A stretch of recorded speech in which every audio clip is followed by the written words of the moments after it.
Hi hello welcome to our channel VN creativities. இன்றைக்கி நம்ம சேனலில் எதை பற்றி பார்க்க போகிறோம்னா ரொம்பவே சிம்பிளான, ரொம்ப டேஸ்டியான, ரொம்ப ஹெல்த்தியான பாலக்கீரை பாசிப்பருப்பு சாதம் எப்படி பண்ணுறதுன்னு தான் பார்க்க போகிறோம். குழந்தைங்க பொதுவாகவே கீரை சாப்பிட மாட்டாங்க. அப்படிப்பட்ட உங்கள் குழந்தைங்களுக்கு இந்த மாதிரி பாலக்கீரை வச்சு சாதம் செஞ்சு கொடுத்து பாருங்க, கண்டிப்பாக சாப்பிடுவாங்க. பாலக்கீரையில் அவ்வளோ ஹெல்த் பெனிஃபிட்ஸ் இருக்குது, நம்ம எல்லாத்துக்குமே தெரியும். அண்ட் பருப்புலேயும் ப்ரோட்டீன் நிறையா இருக்குது. ஸோ இது ஒரு சூப்பர் ஹெல்த்தி ஃபுட். இது எப்படி பண்ணுறதுன்னு பார்க்கறதுக்கு முன்னாடி இப்போ தான் நீங்கள் நம்ம சேனலை ஃபஸ்ட் டைம் பார்க்குறீங்கன்னா மறக்காம சப்ஸ்கிரைப் பண்ணிடுங்க. கூடவே பெல் ஐக்கனையும் கிளிக் பண்ணிடுங்க. அப்போ தான் போகிற வீடியோஸ் நோட்டிஃபிகேஷன் உங்களுக்கு வரும். இதுக்கு ஃபஸ்ட்டு ஒரு குக்கர் அடுப்பில் வச்சுட்டு அதில் 3 டேபிள் ஸ்பூன் அளவுக்கு எண்ணெய் ஊற்றிடுங்க. எண்ணெய் சூடானது அதில் கடுகு போட்டுடலாம். கடுகு பொரிஞ்சது ஒரு டீஸ்பூன் அளவுக்கு சீரகம் மிளகாய் ஆட் பண்ணிக்கலாம். இது பொரிஞ்சது ஒரு 10 to 15 சின்ன வெங்காயத்தை ஆட் பண்ணிக்கலாம். கூடவே ஒரு 5 to 6 பல் பூண்டை கட் பண்ணி ஆட் பண்ணி அதை நல்லா வதக்கிடலாம். அடுத்ததான் நான் இங்கே ஒரு 3 பழுத்த தக்காளி எடுத்திருக்கேன். இதை இப்போ கட் பண்ணி இதோட ஆட் பண்ணிக்கலாம். இப்போ இது எல்லாத்தையும் சேர்த்து நல்லா வதக்கி விட்டுடலாம். இதுக்கு முடிஞ்ச அளவு நல்லா பழுத்த தக்காளி எடுத்துக்கோங்க.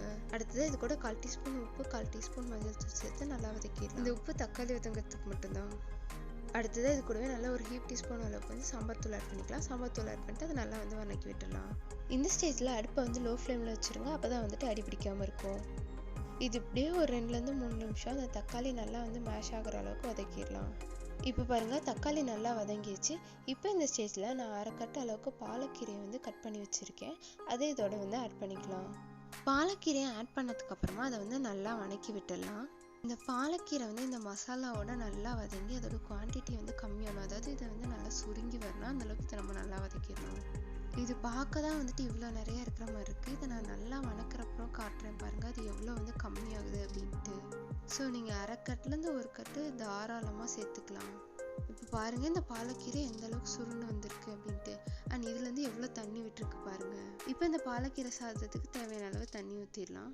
நான் இங்கே 2 டம்ளர் அரிசிக்கு 1 டம்ளர் பாசிப்பருப்பு எடுத்திருக்கேன். இதுக்கு 1 டம்ளருக்கு 6 டம்ளர் அளவுக்கு தண்ணி ஊற்றிருக்கேன். இப்போ இதுக்கு தேவையான அளவு உப்பு சேர்த்துட்டு நம்ம கழுவி வச்சிருக்க பாசிப்பருப்பு அண்ட் அரிசியை இதில் ஆட் பண்ணிடலாம். இந்த ஸ்டேஜில் உப்பு காரம் செக் பண்ணிட்டு இதை கம்மியாக இருந்தால் ஆட் பண்ணிடுங்க. இப்போ குக்கரை மூடி போட்டு 6 விசில் விட்டு எடுத்துருங்க. இப்போ 6 விசில் குக்கர் ப்ரெஷர் ரிலீஸ் ஆயிடுச்சு. இப்போ இதை ஓப்பன் பண்ணிடலாம். பாருங்கள், நம்ம பாலக்கீரை சாதம் சூப்பராக ரெடி ஆயிடுச்சு. இது நல்ல கொலையே வந்திருக்கு நம்ம 6 விசில் விட்டனால. இப்போ இது மேலே கொஞ்சமாக நெய்யை ஊற்றி இதை நல்லா கிளறி விட்டுடலாம். நெய் ஆப்ஷனல் தான், உங்களுக்கு வேணுன்னா போடுங்க, வேணான்னா விட்டுருங்க.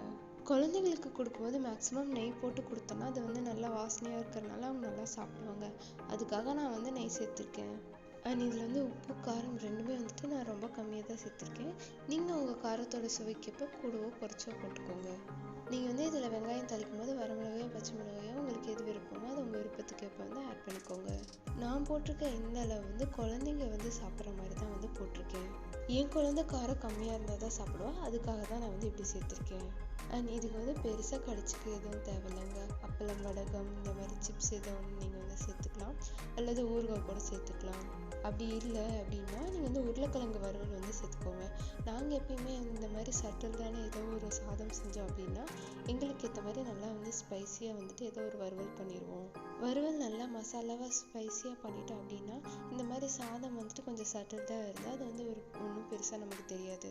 குழந்தை பிறந்துட்டாலே எல்லாமே மாறிடுங்க. நம்ம டேஸ்ட்டே கூட மாறிடும். நம்மளே சட்டில்டாக தான் சாப்பிட ஆரம்பிச்சிடுவோம். உங்கள் வீட்டில் எப்படி உங்கள் குழந்தைக்கு ஏற்ற மாதிரி தான் நீங்கள் சமைப்பீங்களா, இல்லை எல்லாத்துக்கும் ஒரே மாதிரி தான் சமைப்பீங்களா அப்படின்றத எனக்கு கமெண்ட்டில் சொல்லுங்கள். அண்ட் நீங்கள் இதை மறக்காமல் செஞ்சு பார்த்தா எப்படி இருந்ததுன்னு எனக்கு கமெண்ட்டில் சொல்லுங்கள். இந்த வீடியோ பிடிச்சிருந்தா லைக் பண்ணுங்கள், ஷேர் பண்ணுங்கள், கமெண்ட் பண்ணுங்கள். மறக்காமல் சப்ஸ்கிரைப் பண்ணுங்கள். தேங்க்யூ ஃபார் வாட்சிங். பை.